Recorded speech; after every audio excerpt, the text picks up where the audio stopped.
Olá, bem-vindos a mais uma Ideia Transitória. E no programa de hoje eu vou falar de um livro que fez a cabeça de muitas mulheres no mundo inteiro, que conta uma história até clichê e um tanto romantizada, não apenas por ser um romance, mas por criar ideais de personalidade e ideais de um par romântico masculino, talvez um tanto controverso.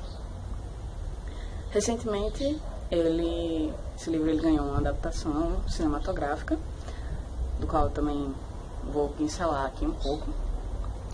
E é uma história de uma moça que conhece um cara rico, se apaixona por ele e todos os desenlaces dessa história.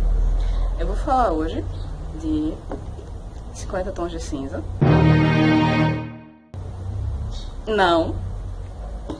Eu vou falar hoje, na verdade, de Orgulho e Preconceito, da Jane Austen. Certo? Feliz primeiro dia de abril.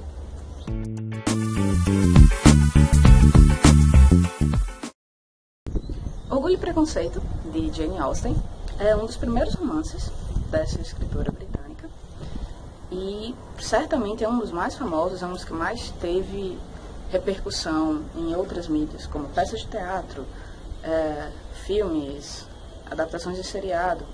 Não o único, porém, a Jane Austen ela teve outros textos adaptados. Mas esse romance, ele conta a história de Elizabeth Bennet, a irmã mais velha de uma família de 4 irmãs, 5 ou 4 filhas, que com a chegada de um novo partido na cidade, o Sr. Darcy, essa família inteira fica empolvorosa, ela não pode se importar menos, assim, ela tá nem aí, mas eles se conhecem em um baile, numa festa, e rola aquela tensão, aquele encontro de que nenhum dos dois se bate muito bem, mas é claro que, sei lá, com meia hora de leitura você sabe muito bem como isso vai terminar. Ele não é o que a gente pode dizer que é um romance original, no sentido de que ele tem alguma reviravolta, ou que ele não termina de uma maneira que você não tenha pensado. Não, ele é bem começo, meio e fim, você sabe bem como isso vai terminar. No entanto, ele deve ser reconhecido por ser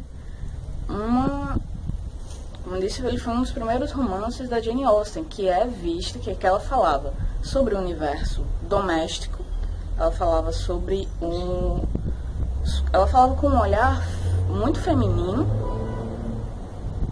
sobre uma realidade que não se falava até então.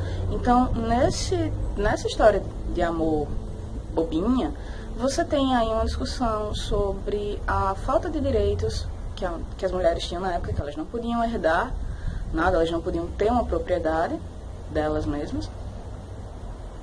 Você tem aí toda uma discussão sobre o papel social destinado à mulher e como essa personagem, a Elizabeth Bennet, a Lizzie, ela consegue,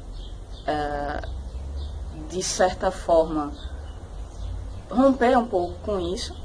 Então, por todas essas coisas, a Jane Austen ela é considerada uma espécie de proto-feminista na literatura, por alguns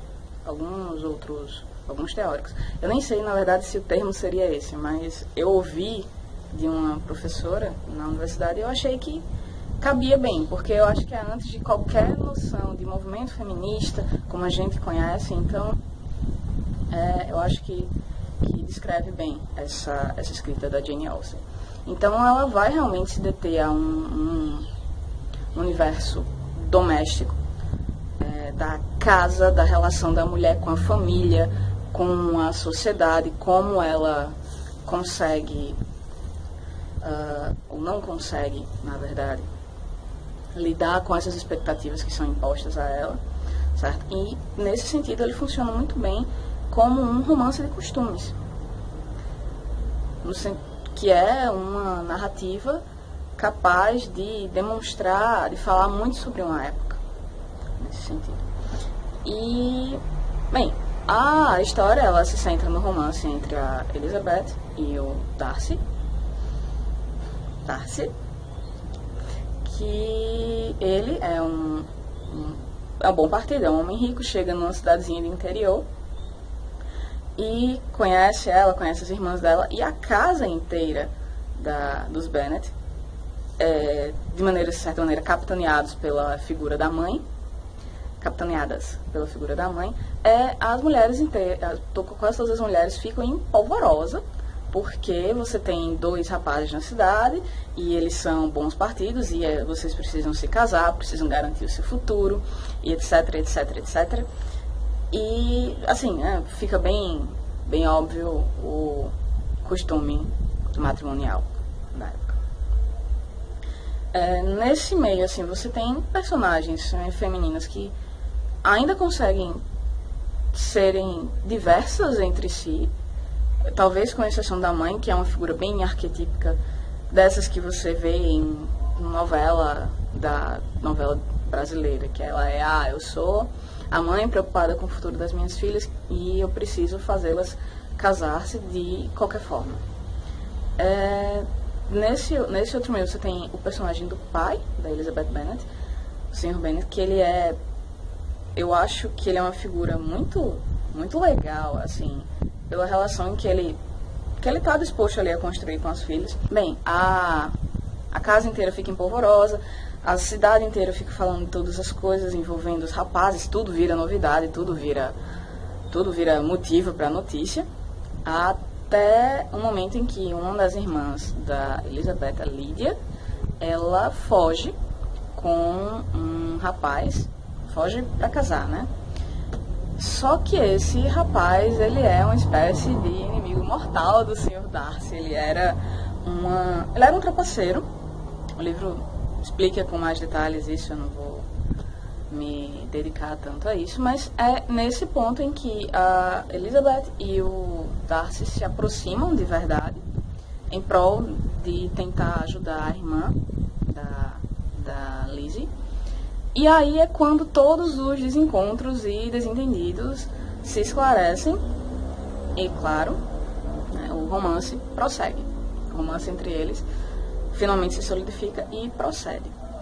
Eu gosto desse romance, do Orgulho e Preconceito, apesar de todos os pesares, apesar de não ser nem de longe a minha leitura habitual, de falar de coisas que normalmente não me impressionam, mas eu acho que ele tem uma leitura leve, divertida, especialmente em relação a outros textos da época que tem um texto mais carregado, mais pesado. Eu acho que a escrita de Jane Austen, ela é muito fluida, assim, ela é muito leve, e apesar de não ser o meu tipo de leitura recorrente, eu preciso reconhecer o valor histórico, não só documental, como falei, que é um romance de costumes que fala de uma época, mas da importância que uma escritora como ela teve na evolução como ela abriu caminho para outras escritoras aparecerem e publicarem. Que, sei lá, pelos idos aí de 1800 e cacetada, uma mulher publicar um livro não era ainda tão comum ou bem visto, né? Que diga, que não me deixa mentir, a Mary Shelley, que publicou Frankenstein inicialmente com pseudônimo masculino. Bem, é isso. Se você já leu Jane Austen, ou se você não gosta de Jane Austen, ou se você aprecia a obra, comenta aqui com a gente, fala aqui. E eu espero que vocês tenham gostado, dá joinha, compartilha, curte, comenta. Nós estamos no Facebook, facebook.com/ideia transitiva. Nós estamos no Medium e nós também estamos no Instagram. Os links estão aqui embaixo. E é isso. Muito obrigada e até a próxima. Tchau, tchau.